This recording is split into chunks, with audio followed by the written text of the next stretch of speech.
Alright, hello everybody.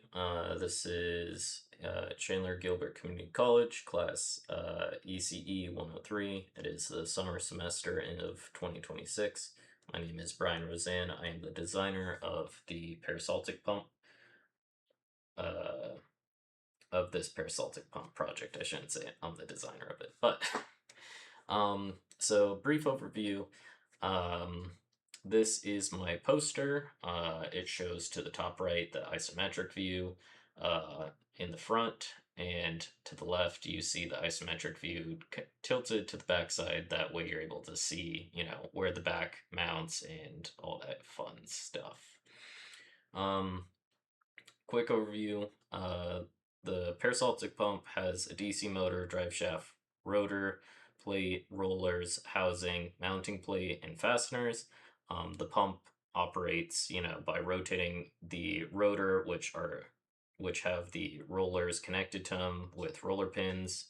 And essentially, the way it works is there is a hose inside of the assembly that, as the rotors roll, they squeeze the tube and compress it, pushing out liquid as well as pulling liquid in.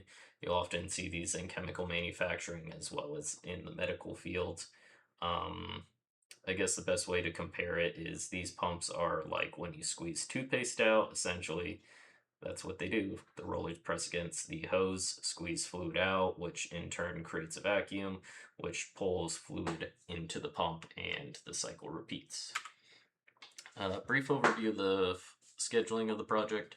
First week was a lot of planning, sketching, researching. The third week was modeling everything, or my bad, second week was modeling everything. And then the third week was assembly, as well as the animation and the presentation. Brainstorming and ideas. Overall, going into the project, I had a good understanding of peristaltic pumps. This is something I work with on a daily basis due to my current occupation.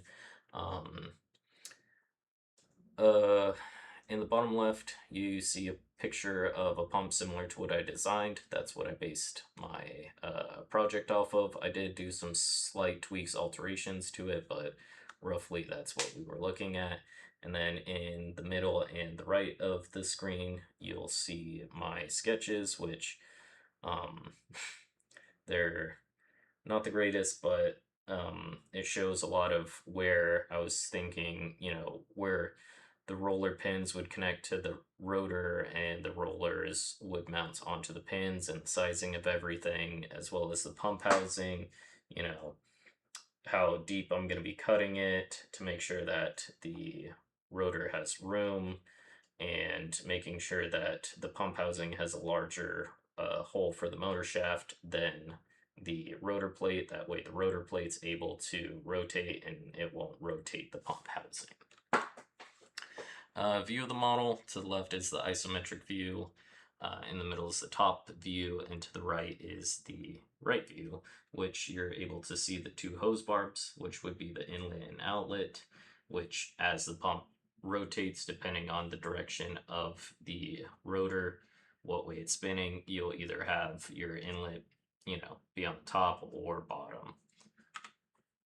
Major parts, there wasn't a lot of huge parts. It was a lot of smaller design parts, which here's a few of the visible lines shown. To the left is the roller wheel, followed by the DC motor, followed by the pump housing, and finally the mounting screw, which for the most part, I think those would be probably the four that I'd pick to show.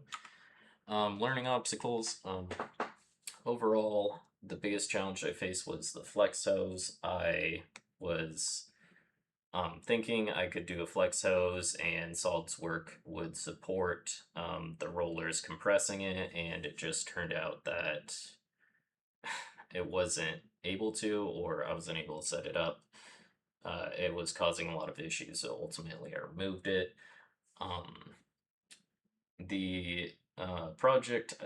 This project, I didn't really learn any new skills from SolidWorks, but it really gave me an opportunity to refine and strengthen what I had already learned.